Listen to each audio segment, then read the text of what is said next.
कैसे हैं आप सभी। मैं आशा करती हूँ आप सभी लोग स्वस्थ और प्रसन्न होंगे। आज हम हमारा पाठ शब्द विचार को पढ़ेंगे और समझेंगे। आइए से प्रारंभ करते हैं। ये है पाठ 3 शब्द विचार। शब्द की उत्पत्ति किससे होती है? वर्ण से। यानी शब्द किससे बनते हैं? वर्ण से। दो या दो से अधिक वर्णों से मिलकर शब्द बनता है। पर हमारी शर्त क्या है कि वो वर्ण है जो क्रमबद्ध होने चाहिए, क्रम से लिखे जाने चाहिए और उनका कोई एक निश्चित अर्थ होना चाहिए। कभी कभी तो वर्णों को मिलाने से ऐसा संयोग होता है कि उसका कुछ ना कुछ अर्थ होता है, परंतु कभी कभी इनका कोई अर्थ स्पष्ट नहीं होता। वर्णों के मेल को ही शब्द कहा जाता है। जैसे कि क म ल, ये 3 वर्ण हैं, इन्हें आपस में जोड़ा तो क्या बना? कमल शब्द। शब्द के 4 भेद होते हैं, यानी मुख्यतः 4 भेद होते हैं। पहला है अर्थ की दृष्टि से भेद, दूसरा व्युत्पत्ति की दृष्टि से भेद, तीसरा भाषा की दृष्टि से भेद और चौथा प्रयोग और व्याकरण की दृष्टि से भेद। यानी 4 भेद होते हैं। सबसे पहला है हमारा अर्थ की दृष्टि से भेद। अर्थ की दृष्टि से शब्द निम्नलिखित 2 प्रकार के होते हैं, सार्थक शब्द और निरर्थक शब्द। सार्थक शब्द वे शब्द होते हैं जिनका कोई एक निश्चित अर्थ होता है, वे शब्द सार्थक शब्द कहलाते हैं। जैसे सागर, गागर, आना जाना, ये सभी शब्द क्या हैं? सार्थक शब्द है। दूसरा है हमारा निरर्थक शब्द। निरर्थक शब्द वे शब्द होते हैं जिनका अपना कोई अर्थ नहीं होता, वे हम सार्थक शब्दों के साथ में जोड़कर बोल देते हैं। जैसे जाना, वाना, तो वाना जो शब्द है वो एक निरर्थक शब्द है जिसका अपना खुद का कोई भी महत्व, कोई भी अर्थ नहीं है। अब है दूसरा बिंदु हमारा व्युत्पत्ति की दृष्टि से। व्युत्पत्ति की दृष्टि से इसके 3 भेद होते हैं। पहला रूढ़ शब्द, यौगिक शब्द तथा योग रूढ़ शब्द। रूढ़ शब्द वे शब्द जिनके टुकड़े करने पर किसी टुकड़े करने पर इस प्रकार से शब्दों का अंश प्राप्त हो जिनका कोई भी अर्थ ना निकले तो उन्हें रूढ़ शब्द कहते हैं। यानी जिनके खंड करने पर भी कोई भी अर्थ ना निकले, जिनके टुकड़े नहीं किए जा सकते, अगर हम टुकड़े कर भी देते हैं तो उनके टुकड़ों का कोई अर्थ नहीं निकलता, वे कहलाते हैं रूढ़ शब्द। जैसे कमल, कमल को अगर हम क को अलग कर दें और ल को अलग कर दें तो इनका अपना कोई महत्व नहीं है। तो ये शब्द क्या है? रूढ़ शब्द का उदाहरण है। दूसरा है हमारा यौगिक शब्द। यौगिक शब्द वे शब्द होते हैं जो 2 शब्दों से मिलकर बने होते हैं, यानी यदि हम इन्हें पृथक भी कर दें यानी अलग भी कर दें तो भी इनका अपना एक अलग महत्व रह जाता है। उदाहरण के लिए विद्यालय। विद्यालय एक यौगिक शब्द है। क्यों? क्योंकि विद्या और आलय को यदि हम अलग करते हैं तो विद्या का एक अलग अर्थ है और आलय का एक अलग अर्थ है, अतः ये रूढ़ शब्द का उदाहरण है। अगला है हमारा योग रूढ़ शब्द। जो शब्द 2 या 2 से अधिक शब्दों से मिलकर बने होते हैं और जिनका एक अर्थ निश्चित होता है, वे योग रूढ़ शब्द कहलाते हैं। जैसे हिमालय यानी बर्फ का घर, परंतु बर्फ का घर न होकर ये एक विशेष पर्वत, एक विशेष अर्थ को बताता है। जैसे नीलकंठ, नीला है कंठ जिसका, वो कौन है? भगवान शंकर। अब तीसरा आता है भाषा की दृष्टि से। भाषा की दृष्टि से शब्द 4 प्रकार के होते हैं। ये कौन कौन से हैं? तद्भव शब्द, तत्सम शब्द, देशज और विदेशज शब्द। तत्सम शब्द क्या है? तत्सम शब्द वे शब्द हैं जो हिंदी में जो शब्द संस्कृत से लिए गए हैं और जिनमें किसी भी प्रकार का कोई परिवर्तन नहीं किया गया, वे तत्सम शब्द कहलाते हैं। जैसे अग्नि, सांप आदि। तत्सम शब्द क्या है?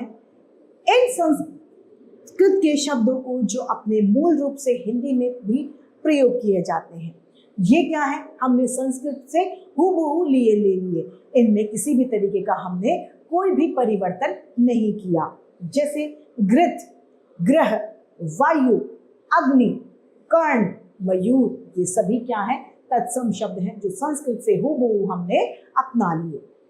तीसरा है हमारा देशज शब्द। वे शब्द जो न ही हिंदी के हैं और न ही संस्कृत से, वो भाषा में अपने आप स्वतः ही शामिल हो गए हैं, वे देशज शब्द कहलाते हैं। जैसे पेटी, पगड़ी, थैली, गाड़ी, खिड़की, खाट आदि देशज शब्द हैं। अगला है विदेशज शब्द। वे शब्द जो हिंदी में अन्य भाषाओं से लिए गए हैं, अन्य भाषाओं से सम्मिलित किए गए हैं, वे विदेशज शब्द कहलाते हैं। जैसे कि phone, cycle, station, rail ticket आदि इसके उदाहरण हैं। चौथा है प्रयोग एवं व्याकरण की दृष्टि से। प्रयोग और व्याकरण की दृष्टि से शब्दों को दो प्रकार होते हैं, पहला विकारी शब्द, दूसरा अविकारी शब्द। विकारी शब्द जिन शब्दों के रूप वाक्य में लिंग, वचन, कारक आदि के कारण बदलते हैं, वे विकारी शब्द कहलाते हैं। जैसे बालक का बालिका, बालिकाओं, बालकों आदि। विकारी शब्द के प्रकार। विकारी शब्द चार प्रकार के होते हैं, संज्ञा, सर्वनाम, विशेषण तथा क्रिया। चार प्रकार के विकारी शब्द हमारे मौजूद हैं। संज्ञा जिन विकारी शब्दों से किसी व्यक्ति, वस्तु, प्राणी या स्थान आदि का पता चलता है, उन्हें संज्ञा कहते हैं। जैसे पूनम, नीलम, मोहन और स्थान कुत्ता, मेंढक, कानपुर, लखनऊ, ये सभी क्या है, संज्ञा।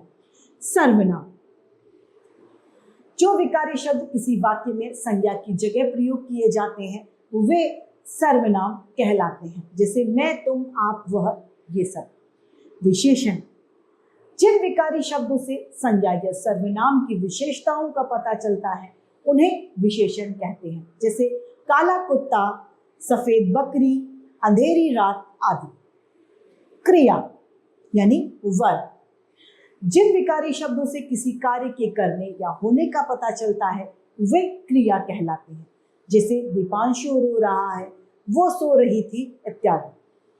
दूसरा हमारा बिंदु है अविकारी या अव्यय शब्द। जिन शब्दों के रूप वाक्य में कभी भी परिवर्तन नहीं होता है, उन्हें अविकारी या अव्यय शब्द कहते हैं। जैसे कि धीरे धीरे, इधर उधर, कम अधिक आदि। इन शब्दों में कभी भी परिवर्तन नहीं आता है।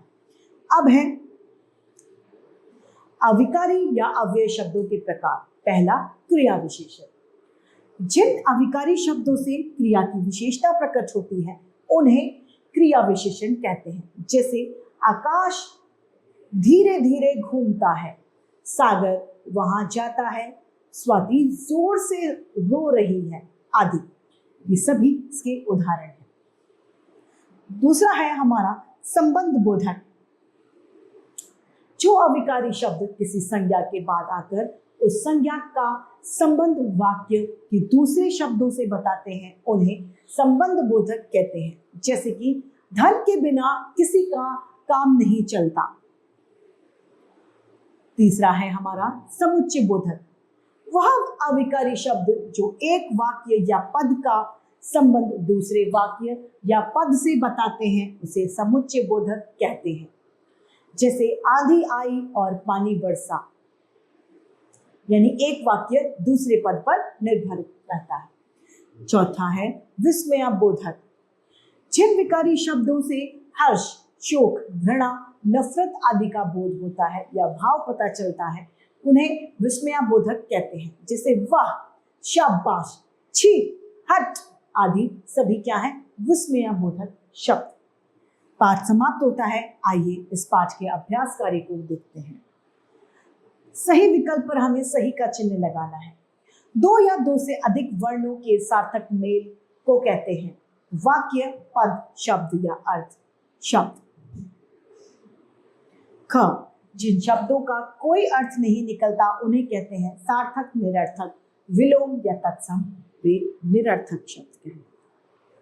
ग दो या दो से अधिक शब्दों के मेल से बने शब्द कहलाते हैं यौगिक शब्द, रूढ़ शब्द, योगरूढ़ शब्द या सार्थक शब्द, वे यौगिक शब्द कहलाते हैं। दूसरा प्रश्न है, सही कथन पर सही का चिन्ह लगाएं और गलत पर गलत का। क, शब्द वर्ण की सबसे छोटी इकाई है। भाषा में सार्थक शब्दों पर ही विचार होता है। जी हाँ। घ, शब्दकोश में पद होते हैं, शब्द नहीं।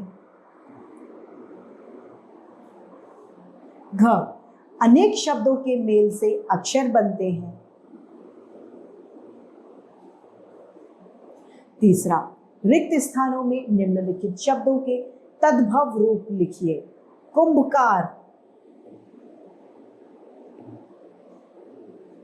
कुम्हार।